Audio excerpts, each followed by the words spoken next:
का भाग होता है। आपने देखा पिछले लेक्चर में, आपने देखा कि जो बड़ी आंत होती है वो आहार नाल का सबसे बड़ा भाग होता है। कौन सा होता है? आहार नाल का सबसे बड़ा भाग होता है। अब हम देखेंगे छोटी आंत के चारों ओर फैली होती है। जो हमारी आहार नाल है वो छोटी आंत के क्या चारों तरफ फैली होती है। देखिए यहाँ पे बीच में ये क्या है? जो बीच में है ये छोटी आंत है। देखिए ये बीच में क्या है? छोटी आंत है। और इसके चारों तरफ क्या है? बड़ी आंत फैली हुई है। ये देखो चारों तरफ क्या है? बड़ी आंत फैली हुई है। ये देखो,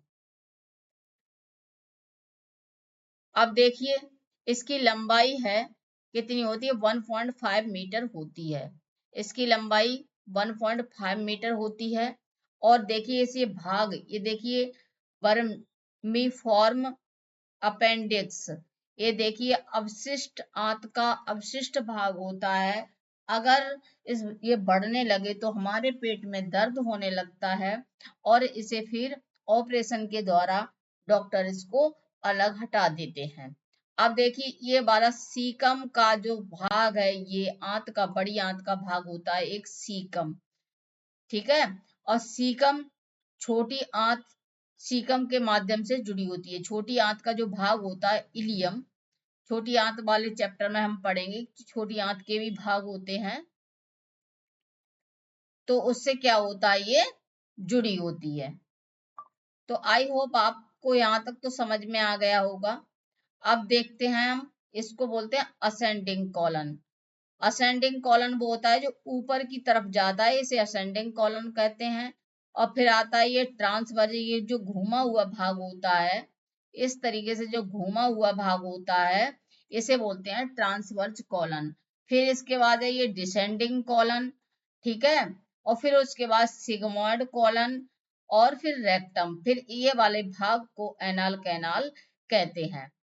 आई होप यहाँ तक आपको समझ में आ गया होगा। अब हम इसको एक एक करके इसके हम पार्ट को समझते हैं। तो सबसे पहले हम इसका पार्ट समझेंगे क्या? सीकम। तो आइए हम देखिए इसके पार्ट देखते हैं। इसमें कितने बड़ी आंत के भाग अगर पूछा जाए तो कितने बड़ी आंत के भाग होते हैं? तो 7 बड़ी आंत 7 भागों में बटी होती है। सबसे पहला होता है सीकम, फिर असेंडिंग कॉलन, फिर ट्रांसवर्स कॉलन, फिर डिसेंडिंग कॉलन, फिर सिग्मॉइड कॉलन, फिर रेक्टम और सबसे नीचे का भाग होता है एनाल कैनाल, जिसे मलद्वार कहते हैं। तो आपने देख लिया कि आंत के कितने भाग होते हैं? आंत के भाग होते हैं 7। अब हम इसके एक एक भाग के बारे में क्रमबद्ध तरीके से पढ़ेंगे। देखिए अब इसके बाद है सीकम।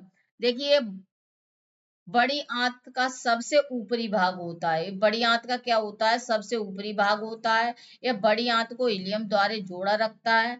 फिर देखिए असेंडिंग कॉलन, या सीकम के पीछे होता है। देखिए सीकम के पीछे वाला भाग होता है, यह एक अवशेषी अंग होता है। देखिए यहाँ पे ये अपेंडिक्स, ये देखिए।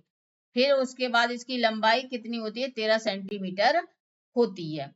फिर हम देखिए असेंडिंग कॉलन के बारे में पढ़ लिया। अब हम आगे पढ़ेंगे इसके बारे में। देखिए असेंडिंग कॉलन, देखिए ये जो ऊपर को भाग गया है ये असेंडिंग कॉलन होता है। ये सिकम को से चालू होता है और ये पेट के सीधी सबसे ऊपर जाती है।